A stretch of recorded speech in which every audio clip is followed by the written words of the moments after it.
Gabriel, bienvenido al programa. Muy buenas noches, Carlitos Condori. Te agradezco mucho por haber tenido la gentileza de invitarme a este diálogo. Bien, esta escenificación tenemos que agradecer a la Asociación de Criadores de Caballos y a la iniciativa de nuestro amigo Walter Alarcón Canchay y también del señor Manuel Cabero, quienes han participado activamente y protagonistas de igual manera a unas damas del distrito de San Juan Bautista que han participado espontáneamente, no inclusive gastando su dinero. Ya no hablemos de las autoridades, porque siempre le han dado la espalda a nuestra cultura. Bueno, y lo cierto es que las señoras se organizaron y pasaron el sombrero por el mercado Carlos F. Vivanco. Y las señoras, algunos han colaborado 5 soles, 1 sol, 20 céntimos. Siempre hemos tenido la solidaridad de nuestros paisanos, eso indudablemente no lo podemos negar. Bien, Ventura Jalamaki es una heroína que el 31 de agosto de 1814 se enfrentó pues al ejército español para liberar a los patriotas, ¿no? En el cuartel de Santa Catalina, ya lo dijo un historiador antes que yo. Bien, en esta época de 1814 se da todo un movimiento mesiánico andino. Bueno, ¿no? Sí, era una cosa que iba creciendo poco a poco, ¿no? Por supuesto. Y que uno, y sobre todo las mujeres, no podían permitir que sus hijos, sus esposos fueran levados para luchar contra sus propios ideales, ¿no? Era algo inconcebible. Así es, pero también es una reacción ante la explotación, ante la crisis de subsistencia, ¿no? Y también, ¿no? Tal como dicen algunos historiadores, las masas anhelaban la vuelta del Tahuantinsuyo, ¿no? Que la imaginación popular había recreado con los rasgos de una sociedad igualitaria, un mundo homogéneo, compuesto solamente por runas, ¿no? Campesinos andinos. Había pues una confrontación entre la nobleza inca, los curacas, ¿no? Que luchaban entre ellos y luchaban también contra los corregidores y contra los comerciantes limeños, ¿no? Claro, entonces, era un periodo histórico en la que, bueno, se pedía cambios, ¿no? Y una posibilidad era seguir avanzando hacia la liberación, la democracia, que eran los nuevos tiempos, también que venían desde Europa, corte de Cádiz, todo. Pero también había la otra propuesta, ¿no? De regresar al mundo andino, ¿no? A la historia anterior, la historia del Incar y todo lo demás. Claro, la iglesia tenía una actitud, ¿no? Ambigua, pero también tenemos a los masones, ¿no? Que estaban a favor de los naturales, ¿no? La masonería ha influido bastante en estas guerras de emancipación porque tenían la influencia de la Ilustración, ¿no? Es cierto pues que la conquista fue terrible, fue la muerte de toda una cultura, ¿no? De toda una civilización que había alcanzado un máximo desarrollo, ¿no? Nada envidiable a las culturas occidentales de Grecia, de Roma, ¿no? Nosotros podemos ver esta agresión terrible en una iconografía que está en el frontis de la iglesia de Santa Teresa. En la cúspide del frontis observamos la cruz de la muerte sobre el brote de maíz. ¿No? Entonces eso es terrible, eso es terrible. Bien, hablemos de ¿cómo se llama? De nuestra paisana, pues, Ventura Jalamaki. Ventura Jalamaki, no, yo puedo lanzar una hipótesis de que era descendiente de las sirvientas moras, porque los españoles trajeron a sirvientas moras, y estas se dedicaban a la preparación del pan árabe o chapati, que posteriormente, ¿no? Tuvo un cambio en su pronunciación y se convirtió en chapla, ¿no? Entonces tenía un origen un origen moro, porque todas las panaderas en Huamanga tenían origen moro, y a la vez tenía un origen huari. Es una mezcla de razas, ¿no? Y esa mezcla de razas hace de que ella sea rebelde, y se nota pues de que la participación en las gestas de la emancipación de la mujer ayacuchana fue sobresaliente. No solamente es el caso de Ventura Jalamaki, sino que también de María Parado de Bellido. Así es. Ahora, el asunto es no solo que recordemos, esto pasó, esto sucedió, sino tener la profunda valoración de estas cosas, saber nuestra historia, nos hace decir cuál es nuestro horizonte, ¿no? Por supuesto, por supuesto. Tenemos que buscar una sociedad justa.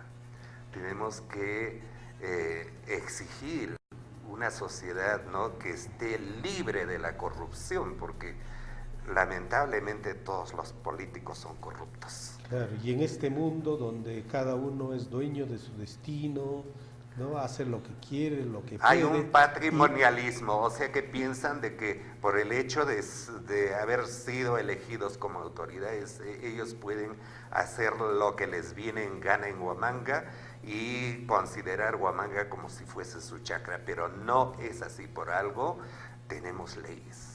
Así es, porque además necesitamos construir identidades grandes, ¿no? Donde tú y yo, al margen de la particularidad que podemos tener, somos parte de una sociedad, ¿no? Por supuesto que y sí. por lo tanto, hay intereses comunes más allá de nuestros propios intereses personales. Así es, Carlos. Todos los políticos o todos los candidatos deben tener conciencia civil.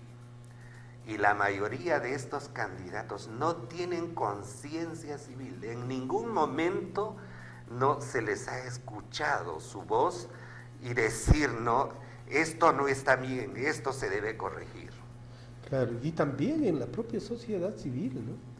Así es. Cada uno es muchas veces indiferente mientras no te toque. El momento en que te toca sales, pero mientras la situación es así, cada uno anda en lo suyo, en lo propio, dejando pasar que las cosas se desenvuelvan como tal. Necesitamos ser parte de una empresa común. Entonces, por eso es importante nuestra cultura, por eso es importante hablar de identidad, ¿no? Porque claro, sin identidad el pueblo no somos nada. No podemos construir. No somos nada. Tenemos que remontarnos a nuestras raíces, a nuestra historia, a nuestros orígenes, ¿no? Yo había propuesto a los candidatos que se rescate la iconografía huari. En todas las instituciones educativas públicas, ¿no?, en el mismo Palacio Municipal debe estar la iconografía huari, porque la cultura huari ha sido grandiosa, que se ha expandido casi por toda Latinoamérica, ¿no? Inclusive hay hipótesis en el sentido de que los huaris llegaron hasta México para traer las turquesas. Llegaron hasta los Estados Unidos, tuvieron contacto con los apaches. Y la sede fue Ayacucho. Y fue Ayacucho. Inclusive eran grandes navegantes. Hay iconografía donde se ve la balsa de Totora, del señor de Conchopata. Claro. ¿No? Llegaron hasta Chile para traer las piedras lapislázuli, y han esculpido esas piedras lapislázuli, no sé, con una tecnología sorprendente. Si el mismo hecho de horodar las turquesas, usted agarra un taladro y quiere horodar las turquesas, no lo puede hacer porque se parten. Y ahora, ¿sabe qué? Horodan con rayos láser los artesanos. Entonces, esa vez no había rayos láser. Entonces, claro, es algo sorprendente. Por eso la gran pregunta es, teniendo tanta historia, tanta tecnología, tantos conocimientos, Ayacucho mostrarse como una de las regiones más pobres. Ese discurso de pobres es de la gente que está en el poder. El ayacuchano no es pobre, pobre es el diablo, como decía la madre Covadonga, y tiene toda la razón del caso. Claro, entonces debemos mostrar indicadores altos en educación, en comprensión lectora, en matemática. Debemos ser, igual que nuestra tradición y nuestra historia, los mejores en todo. Por supuesto que sí. Pero lamentablemente no estamos ahí. Así es.